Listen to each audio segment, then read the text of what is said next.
오늘 자비가 풍성하시는 님 책 67페이지 중간 부분 살펴보겠습니다.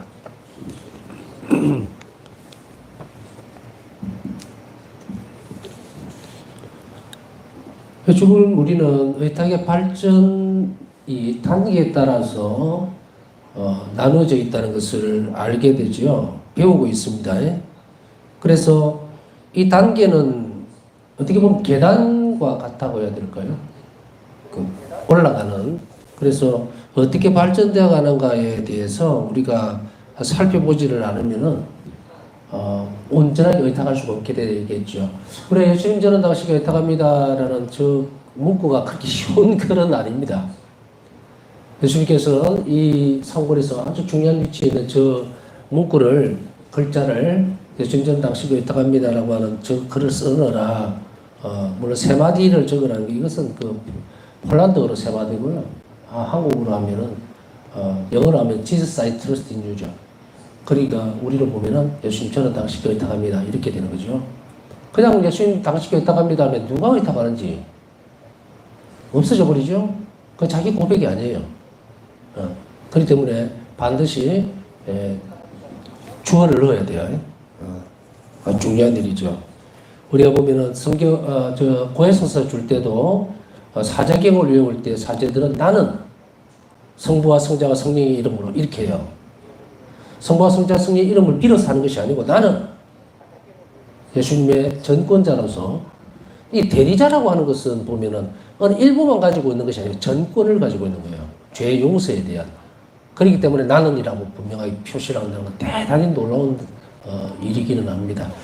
여러분들은 그냥 들었는 입장이니까 그런가라고 하지만 얼마나 강력한 단어입니까? 나는 고해서 안에서 그 사제가 직접 나에게 모든 신적 권한을 가지고서 너를 용서하겠다라고 하는 이 선언이 정말 놀라운 승리, 놀라운 자비죠. 어떻게 하늘나라에 이럴 수가 있을까?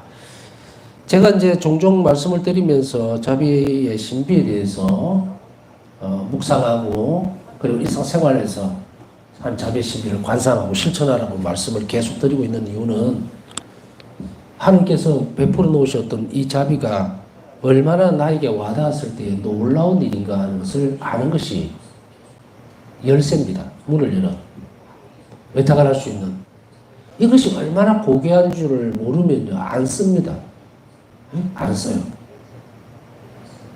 그러니까 아무리 좋은 것이라 하더라도 그 쓰임새를 알지를 못하면은 귀하게 사용하지를 않죠. 근데 우리가 애지중지한다는 말을 하잖아요. 그것이 귀하고, 그리고 그것이 정말, 내가 이걸 가져도 되나? 정말 이런, 혹은 꼭 가지고 싶은 그러한 것들로 자리매김을 하게 되면 어떻게 됩니까? 가치라는 것이 바뀌죠. 그렇게 되면 애지중지하는 거예요. 근데 우리가 한 자비에 내가 이렇게 한 자비를 입을 수 있는 자격이 되나? 정말 이 놀라운 일을 내가 이 선물을 받아들여도 되는가라고 하는 것에 머물게 될수록 정말 너무도 감사하고, 그리고 이 놀라운 일에 대한 통찰력을 가지게 돼요. 그냥 깜짝 놀래 번개불 번쩍 치듯이 깜짝 놀랐다 이게 아니고, 그것에 대해서 정말 우리 자신의 처지가 점점 밑으로 내려갈수록 하나님 자비는 점점 커지죠. 그랬을 때 우리는 이런 하느님을 내가 두고 어디를 가겠는가, 쉽게 얘기하면 결론이 그렇게 되는 거예요. 묵상을 하면서 오늘 강의 준비를 하면서 이런 생각이 듭니다. 요 며칠간, 몇 주간 많은 변화들이 저에게도 있었고, 사제가 피정도 했고, 그리고 또 병원에 입원도 해보고, 남들 다 잘 지나가고 있는 그 상황인지는 잘 모르겠지만, 그러나 여러 가지 생각이 들게 만드는 경우의 수였어요. 그러나 그 중에서 이제 한번 계속 그 입원 기간을 지나고 난 뒤부터 제 머릿속에 계속 맴돌고 있는 한 가지 주제가 있어요. 묵상 주제가. 여러분들과 함께 나누고 싶은데, 여러분들은 어떻게 생각하시는가 모르겠어요. 각자에게 다르겠지만,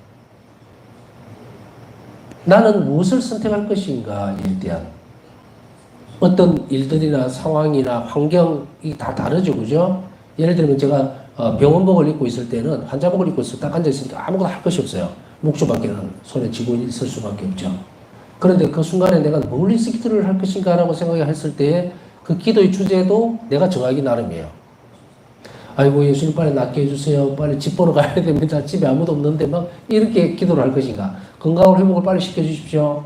오늘 나는 폐가 안 좋으니까 정말 그쪽으로는 절대로 영향이 미치면 안 됩니다. 큰일 납니다. 막 안 그러면 누가 이 강의할 겁니까? 뭐 이런 온갖 이유들을 다 대서 그 기도 제약을 둘 것인가.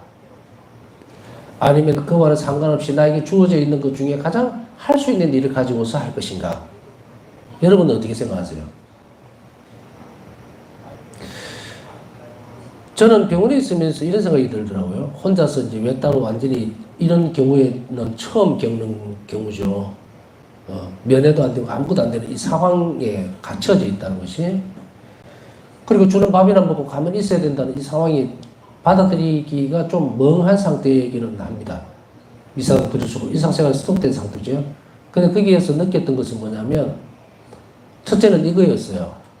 아, 나이가 들면은 욕심이 많이 생기는 건가? 물음표. 여러분들은 어떻게 보세요? 여러분들은 젊을 때보다 자꾸 살아가면서 나이가 들수록 지금 기도 지향이나 뭐 이런 걸 해서 살펴보면 원하는 것이, 나라를 중심으로 한 원하는 것이 많아졌습니까? 아니면 줄어들었습니까? 저는 나이가 들면서 이번에 문득 깨달은 것이 원하는 것이 별로 없어졌다는 생각이 드는 거예요. 그것이 무엇 때문일까? 참 큰 은총을 받은 것이 아닌가 라는 생각. 자비신심에서 살아내는 시간이 23년 동안의 삶이라고 치고 드러난 시간만 24년 동안 하나님의 의탁하고 맡기고 하는 이런 수없이 많은 시간들이 많이 지났죠. 세대로 치면 거의 2세대가 이상이 넘어갔으니까. 그런데 거기에서 많은 부분들을 하나님께서 나에게서 떼내어 가셨구나. 이 말은 뭐냐면 말하지 않아도 해주시리라고 하는 것들이 훨씬 더 많아지다 보니까 내가 의식적으로 내를 위해서 필요한 것을 청하는 것이 줄어들어 버렸구나. 그래서 있는 동안에 계속 기도하면서는 그냥 일상적인 기도, 세상 구원을 위해서 잃어버린 영혼들을 특히 이제 아프니까 환자들 생각이 많이 나더라고요. 내적인 고통 뭐 이런 것들 그들을 많이 위로해 주시라고 계속 기도만 하고 나왔는데, 그렇게 보니까 옛날보다 뭐 젊을 때보다요 굉장히 줄어들었어요. 거의 95% 이상 줄어드는 것 같아요. 욕심도 그냥 있으면 있고 없으면 없는가 보다 하는. 제가 이 말씀을 드리는 이유는 그래 니 잘났다 이 소리를 듣기 위한 게 아니에요. 이렇게 사셔야 됩니다. 나도 더 걸어가야 돼요. 완전히 내 것이 없을 때까지 걸어가야 되는데, 이렇게 되어지는 것을 이것도 버리고 저것도 버리고 욕심도 버리고 그래 갖고 되는 게 아니고 하느님의 사랑으로 딱 붙들고서 내 삶을 일탁하고 모든 것들을 다 해주게 되면 내 주머니에 돈을 넣을 필요가 없잖아요. 매일매일 양식을 주신다면은 내가 굳이 재놓고 살 이유도 하나도 없어요.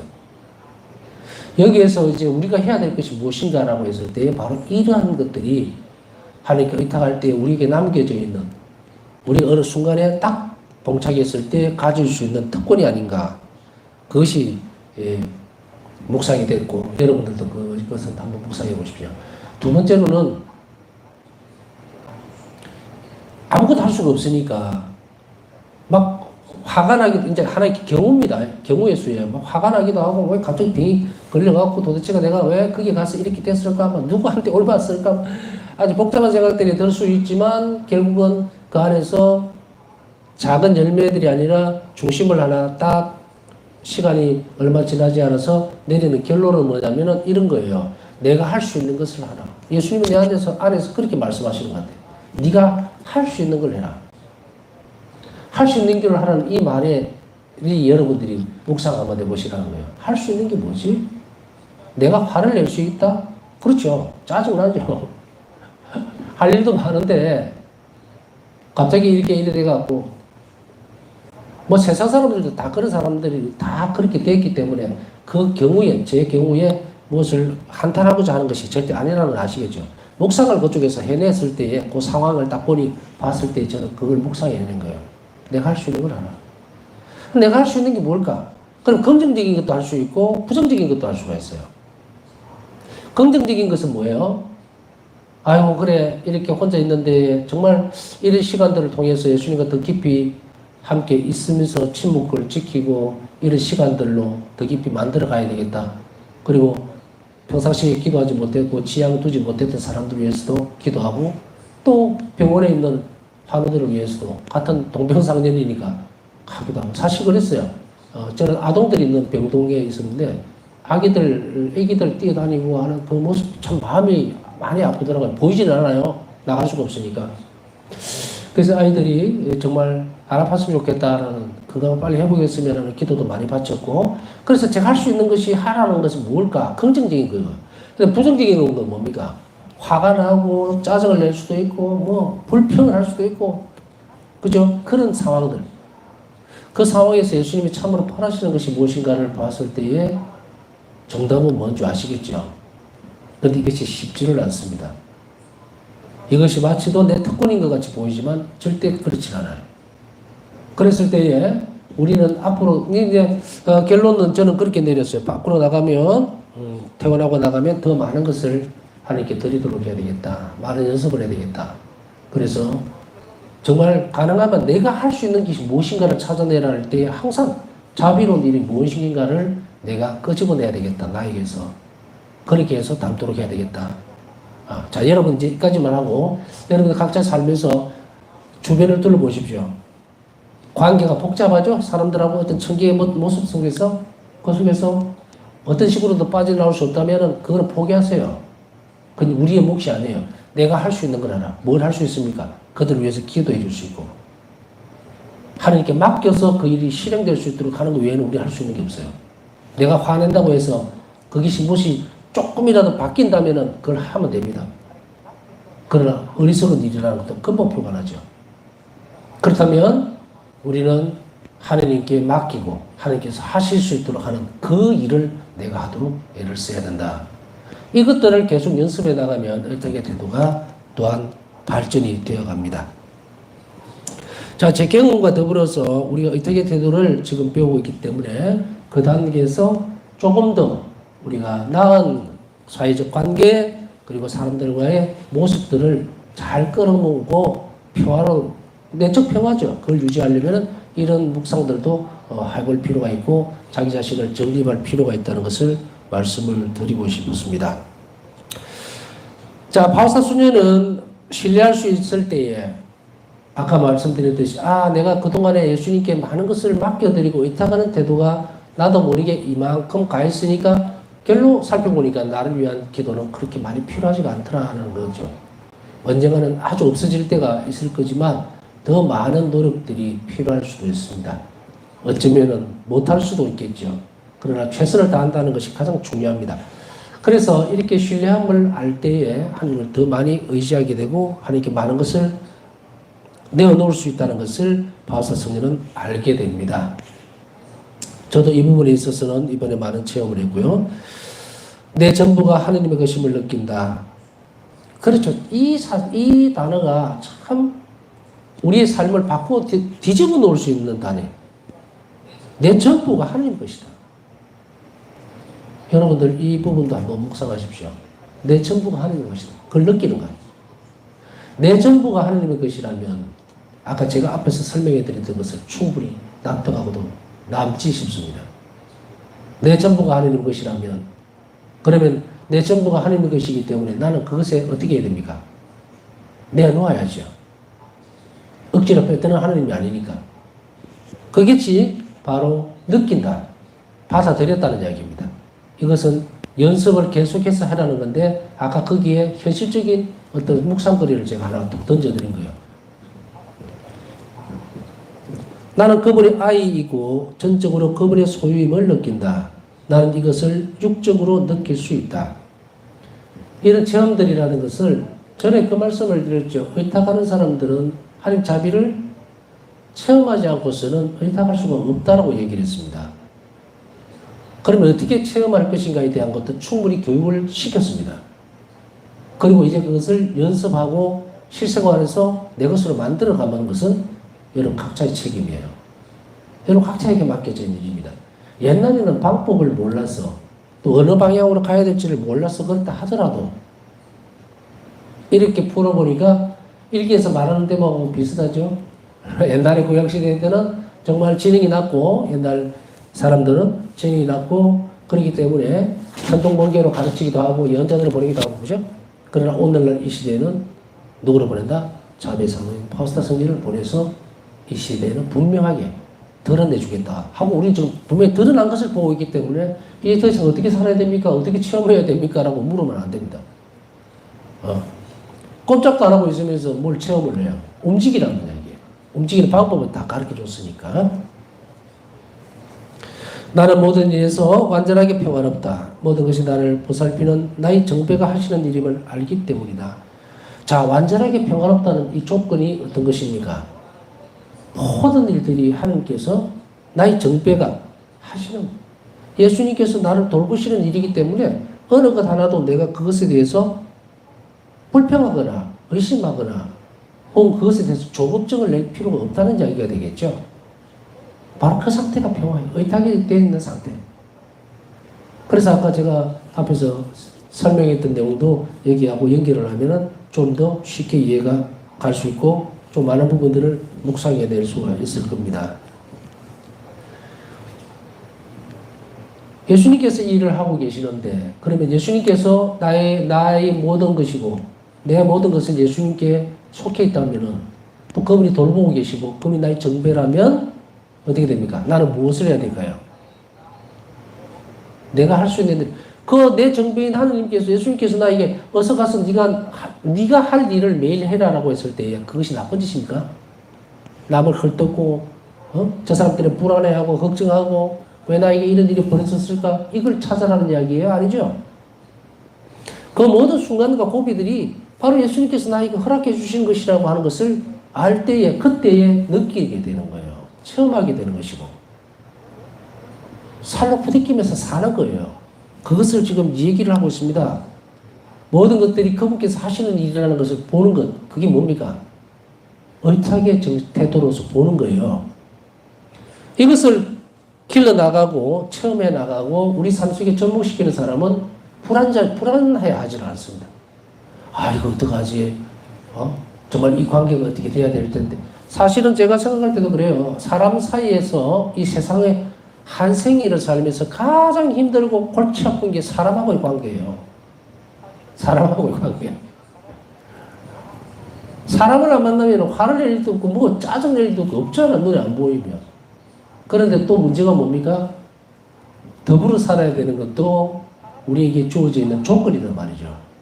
그러면서도 예수님은 이 땅에서 어떻게 살아야 하는지에 대해서 확실하게 얘기를 해줄 때에 그 말씀의 내용은 뭡니까? 골조는 하나님께 의탁하고 살면 돼요. 눈앞에 있는 것을 내 마음 내가 조각내서 볼 필요가 없어요. 그게 정말로 예수님이 원하실 건가에 대한 의구심은 있을 수가 있습니다. 인간이기 때문에. 그런데 이 부분 또한 이렇게 해석을 하면은 하나님께서는 우리에게 행하는 방법이 달라요. 사람하고. 그러니까 매사에 내 마음에 들도록 하느님이 움직일 이유는 하나도 없어요. 그렇죠? 소주컵이 맥주컵에 들어가는 것이지 맥주컵이 소주컵에 들어가지는 않죠. 우리 상식적으로 이걸 알면서도 자꾸 내 마음에 하느님이 들어야 되는 식으로 맥주컵을 막 소주컵 위에다가 들어가게 하려고 하는 건 그 어리석은 일을 멈춰야 돼요. 우리의 덕성의 단계, 이제 의탁의 태도가 여러 가지 덕성으로 이루어져 있다 그랬잖아요. 그렇기 때문에 이것을 한 지점으로만 보면은 못 따라갑니다. 의탁의 태도 딱 하나다라고 1이다 이렇게 보면은 못 따라가요. 그런데 여러 특성이 모여서 이것을 태도를 이루고 있을 때 보면 이 일이 이루어진다는 거예요. 예수님은 이 일을 우리에게 주시기 위해서 인내심도 그리고 통의 정신도 다 주시는 거예요. 겸손함도. 그래서 지난번에 여러분들이 다 배우셨지만 도덕적 특성 그리고 대신도 배우셨잖아요. 그걸 키워나가면 되거든요. 그러기 위해서는 매 순간 우리는 계속해서 전투예요. 전투, 싸움이에요. 바울사 성경은 일기에서 이 부분들을 어떻게 표현을 하고 있냐면, 저는 볼 때는 이래요. 예수님의 사람으로서 예수님 눈밖에, 그러니까 예수님 울타리에서 조금이라도 벗어나지 않으려고 하는 투쟁, 그게 세상이 우리에게 덤벼들려고 하는 이유거든요. 뜯어내려고 하는 거. 그때 바울사 성경은 일기에서 뭐라고 표현합니까? 전쟁터라는 표현을 씁니다. 육신은 녹초가 되고 정신은 피폐해지고 그러나 영혼은 평화롭다. 일일이 이 부분들을 해석을 하고 어떻게 할 것인가는 여러분 각자 체험에 달려있는 부분이기는 하지만 우리가 이런 때는 있죠. 뭔가를 막 바쁘고 정신없고 정말 짜증이 날 때도 있고 하지만 그러나 이 안에 우리 내적인 삶 안에서는 조용하고 고요함이 있는 것, 이 상태를 느낄 때가 있어요. 그때는 바로 이것이 확대된 것으로 이해하면 됩니다.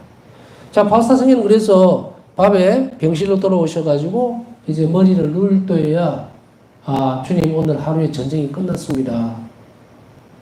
원기를 회복시켜 주시고 내일 또 전쟁터에 나설 겁니다. 정말로 놀라운 투쟁이죠. 우리는 이 세상 안에 살아가면서 악과의 끊임없는 투쟁 속에 우리의 삶의 마지막까지 살아내야 됩니다. 그렇게 본다면 우리가 이야기하듯이 쉽게 덩그리로 어느 한 올해에 혹은 지금 이 순간에 이번 주에 오늘 이런 것을 큰 암덩어리 드러내듯이 드러내서 인간관계가 해결이 된다? 천만에. 문제는 마음을 뺏기지 마라. 내가 그렇게 고민하고 거기에 대해서 머리를 쓸 때일수록 기가 빠져요. 기가 빠져요. 할 필요 없어요. 내가 할 수 없는 거야. 어? 새가 날아가다가 내 머리에 똥을 쌌는데 화가 나도 어쩔 거야?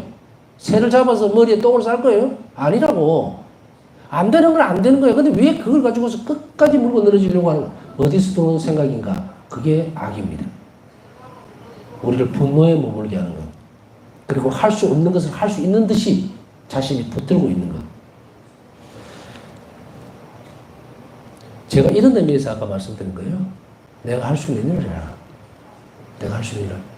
한치 앞도 보지 못하는 우리 인생상에서 뭔가를 가지고 하루 종일 고민하고 하루 종일 끌어오고 그럴 이유가 없어요. 그랬을 때 우리는 이 말을 기억해야 됩니다. 모두 하나님의 일이다. 내가 그분 손길만, 그분께 의탁하는 일만 최선을 다해서 살고 너희가 해야 할 일을 하라. 너가 할 수 있는 일을 하라는 것은 내가 자비를 베풀 수 있다는 이야기예요. 그죠? 그래서 나는 저 사람을 미워하기보다는 자비를 베푸는 일에 모든 총력을 딱 기울여야 한다. 그게 억울하지 않는 거예요. 투자하고 뺏기거든. 그러니까 내 아까운 시간 왜 그렇게 하지 않으면 예수님이 그 일에 개입해서 일을 해결해 줄 수가 없어요. 해결해 줄 수가 없어요. 그러니까 이 부분들을 여러분들이 한번 잘 묵상하고 삶의 지표로 삼아야 됩니다. 물론 이 부분들도 금방 끝날 작업은 아닙니다. 매일 투쟁하면서 연습해야 돼요. 그래서 그 속임수가 이렇게 드러날 때에 내가 그 부분을 내가 할 수 있는 일을 선하게 자비로 해결을 하면 예수님이 개입을 하시기 때문에 하느님이 하실 수 있도록 해나가는 거예요. 하느님 하실 수 있도록. 왜 이렇게 해도 안 됩니까? 왜 이렇습니까? 하지 말고 하느님 하실 수 있도록 선한 쪽에 서야 되고 자비로운 일을 하면 예수님은 분명히 그 일을 해결을 합니다. 그렇지 않다면 우리가 신앙을 가질 이유가 없잖아요. 의탁하는 정신이 태도가 깊어질수록 이거는 엄청난 확실성으로 가져옵니다. 그래서 이제 그 가운데에서 나온 말이 내 전적으로 나는 하나님께 속해 있다는 것을 느낀다. 이 말을 하신 거예요. 우리는 뭐 전적으로는 아니라 하더라도 그래도 이 자비신심을 배우고 또 실천하고 해나가면서 이웃을 긍휼하게 여기고 그들을 위해서 기도를 청하죠. 현재 커뮤니티에도 많은 기도들이 올라오지만 그들을 위해서 병자들을 위해서 시간을 내주고 또 기도를 해달라고 요청을 하고 이것들이 시작점이에요. 이것을 우리 좀 더 깊이 할 수 있도록 노력을 하면 됩니다. 나는 나에 대해서는 완전하게 잊어버렸다. 그분이 지극히 자비로우신 성심께 나는 한없이 의탁한다. 일기 244번. 아마 제가 아까 앞에서 얘기했던 그 내용을 여기에서 깨달은 게 아니고 알아들었다, 받아들였다라고 느끼지는 거예요. 아, 그렇구나. 내가 나이가 들어서 자연스럽게 이렇게 된 것이 아니구나. 그것이 바로 하나님 은총이구나. 그래서 내가 잊어버린 거 맞아요. 거의 6일 정도 병원에 있으면서 나를 위해서 어떻게 할까요? 살려주세요. 뭐 그런 기도는 글쎄 약간의 불안감은 없다면 거짓말이겠죠. 아니 할 일이 많은데요, 예수님하고 타협점을 찾으려고는 했지만 그게 빨리 나가야 됩니다. 이런 그 정도의 기도지 뭐 어떻게 해주세요 울고 불고 뭐 그런 것도 아니고 거의 99.9%는 쭉 해왔던 기도 내용들, 불쌍한 야동 영혼들, 또 잃어버린 영혼들, 또 요즘 아주 그 복잡하잖아요, 국제 정세가. 그런 부분들 뭐 이렇게 하다 보니까 모든 일에서 완전하게 평화로울 때까지 이 일은 계속되어야 된다라는 것을 생각해 보면 이것 또한 하나님 은총이 아니었나라는 생각이 듭니다. 은나가 아니고 은총이었죠. 자, 바울사 소녀는 영적 어린이의 신비를 심오하게 체험했다. 그래서 그녀는 모든 것을 하실 수 있고 지혜 자체이시며 한없이 인간을 사랑하시는 하나님께 의탁하지 않는 것이 어떻게 가능할 수 있는지 의아해했다. 영적 어린이의 신비를 심오하게 체험했다는 것은요, 영적 어린이가 어떤 어린이입니까? 그냥 철부지 어린이다, 뭐, 우리가 이야기하고 있는 어린이의 대명사, 그러니까 어린이라고 하는 것을 딱 한마디로 얘기하면 의탁하죠, 부모에게. 뭐, 시대에 따라서 뭐, 이럴 수도 있고 저럴 수도 있고 그런 어린아이 기준을 두지 마시고, 여기에서 어린이라면은 완전히 부모의 손길 없이는 살아낼 수 없는, 미운 5살이라고 그러죠. 미운 5살 이전의 상태로 일단은 봅시다. 어린이라고 하는 개념을 봤을 때에 자기 판단도 없고 자기 생각보다는 오로지 전적으로 모든 것이 부모에게 달려있는 이런 영적 어린이로서의 체험을 하셨다는 이야기죠. 우리는 이 기간이 이런 어린이와 같은 하나님께 완전히 의탁하는 것이 마지막 순간에는 이루어질 겁니다. 또 이루어지려고 애를 써야 하고. 그러나 그것이 갑자기 훅 자라지는 않죠. 영적 어린이도 돌아간다는 것은 어른으로서는 판단력을 자기 것을 깎아내리는 것을 얘기하거든요. 그래서 그것은 뭡니까? 앞에서 설명드렸던 그 내용인 거예요. 그래, 예수님께서 하시는데 단지 내가 거기에다가 반죽을 해버리면 안 된다는 이야기입니다. 반죽을. 이 무슨 반죽을 이야기하겠어요? 예수님은 선하신 분이기 때문에 선하고 자비로운 곳 외에는 들어오실 수가 없죠. 그런데 A라는 사람과 나하고의 관계가 부적절하고 힘들고 트러블이 계속 일어나고 부딪히면서 계속 싸움이 일어나는 이 공간이 만들어진다면 우리가 이 상태에서 기도를 하면 하느님이 이 안으로 들어오실 수가 없다는 거예요. 왜냐하면 내가 분열되어 있거든. 내가. 한쪽으로는 주님 제가 이 상황이 너무 힘드니까 이렇게 해주세요라고 기도하고 하면서도 현실적으로는 내 안에서 계속 이런 것들이 선하지 않는 자비롭지 못한 것들이 계속 싸움을 해야 돼요. 이겨내야 돼. 근데 그걸 계속 이렇게 내면서 내 삶이 휘청휘청 해버리면 야, 이거 쉽게 해결할 것도 어렵게 돼요. 여러분의 기도가 완성되려면 사랑으로 바쳐야 됩니다. 단지 미워하는 마음 없이 드려야 돼요. 제가 옛날에 보좌 때 겪었던 체험을 잠깐 말씀을 한번 드린 적이 있을 거예요. 사랑으로 드리는 기도의 놀라운 효과. 아무 미움 없이 드릴 수 있는 것. 이것이 나에게 엄청난 선익을 준다면 우리는 손해볼 것이 없어요. 내가 할 수 있는 일은 이거예요. 건너뛰어가지고 나를 해치는 쪽으로 가는 것이 아니라, 그래서 하나님의 자비가 나에게 오기 위해서는 뭐가 필요하다고 그랬습니까? 의탁의 태도가 필요하다고 그랬죠?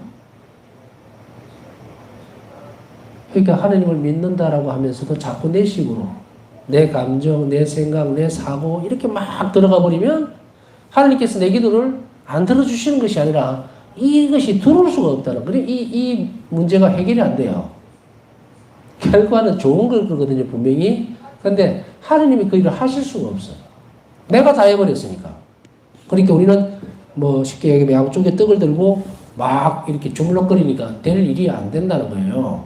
그렇기 때문에 내가 이런 생각을 여러분들 분명히 해야 된다. 악은 나를 화나게 합니다. 본능 속으로 끌어가면서 손해를 보게 해요. 손해를 보게 해. 그러면서 억울하다고 자꾸 생각을 하게 만들어요. 그러나 우리가 하나님께 맡긴다면 하나님은 가장 공정한 재판관이면서도 당신께 의탁하는 이에게 가장 좋은 것을 주실 줄 아는 아버지죠. 그러니 그 일을 어떻게 해주실지 그 선물은 우리가 기대하는 것 이상일 거라는 거예요. 그러면 어디에다 맡기겠습니까? 여러분들이 그 뉴스가 아니고 그 선정 같은 데 보면 TV에서 왜 투자에 대한 이야기들을 나올 때 있잖아요. 그러면서 연은 뭐 몇 프로, 연은 몇 프로, 연 이주율이 복잡하게 해놓고 여기는 1% 주겠습니다. 여기는 2% 주겠습니다. 하면 여러분 어디에 투자를 하시겠습니까? 이렇게 하면 2% 주는데 딱 가죠. 세상 사는 데는 이렇게 약삭 빠르고 잘 알면서 왜 하나님께서 이렇게 마련해 놓은 너무도 편하고 안전한 길을 버리고 딴 데로 자꾸 세려고 하는지 모르겠다는 거예요. 여러분들이 이 부분은 자꾸 묵상하면서 체험하면은 움직여집니다. 지금 여러분이 당장 올 들었으니까 참 그래 나도 그렇게 살아야지 이렇게 되면 또 발목이 쭉 미끄러져 가요. 그렇다고 해서 본인에게 너무 좌절하거나 실망할 필요는 없어요. 없고 우리가 스트레칭이라고 아시죠?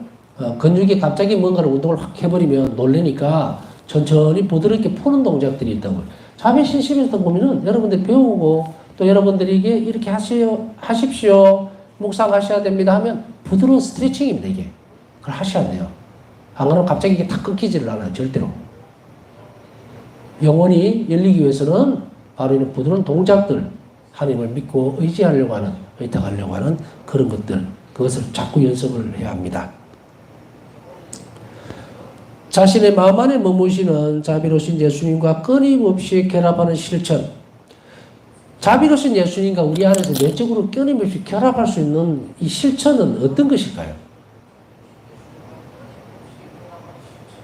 예수님과 하나가 된다고 하는 것은요, 중간에 뭐가 있어야 됩니까? 자비가 있어야 돼요. 사랑이 있어야 돼요. 그렇다면은, 여러분 눈치챘죠? 내가 하는 모든 일들이 순수한 사랑이 되어갈수록 내 안에 머무시는 자비로운 예수님과 끊임없이 결합할 수가 있어요. 순수한 사랑은 하나님을 기쁘게 합니다. 그리고 순수한 사랑은 하나가 되고 싶어요.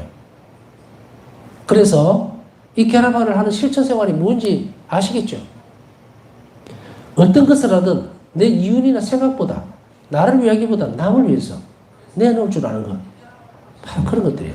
영혼을 사랑하고 미사도 드려주고 기도도 해주고 환우들을 찾아서 기도도 해주고 미사도 드려주고 이런 모든 동작들이 전부 다 사심없이 되어지는 순수함은 하느님을 사랑하는 마음만으로 되어 있을 때 그걸 순수하다고 얘기를 해요. 그리고 일상생활에서 하나님 자비의 심의를 관상하는 것은 파우스타 수녀의 생애에서 의탁의 태도를 발전시키는데 결정적으로 중요한 역할을 했다. 하나님 자비의 신비를 관상하는 것과 자신의 마음 안에 머무시는 예수님과 끊임없이 결합하는 것을 실천하는 것. 이것을 우리는 잘 알아듣고 한시도 놓치지 않고 계속해서 실천해 나가야 됩니다. 남은 시간 묵상하면서 오늘 기도 청한 분들 기도가 그 뜻이 하나님 뜻 안에서 잘 이루어질 수 있도록 하나님 원의 안에서 한 자비로 입을 수 있도록 기도해 주시고 그리고 우리에게도 필요한 정도를 청하면서 우리에게 의탁의 단계를 일러주시는 하나님께 감사드리는 마음으로 남은 시간 묵상하도록 하겠습니다.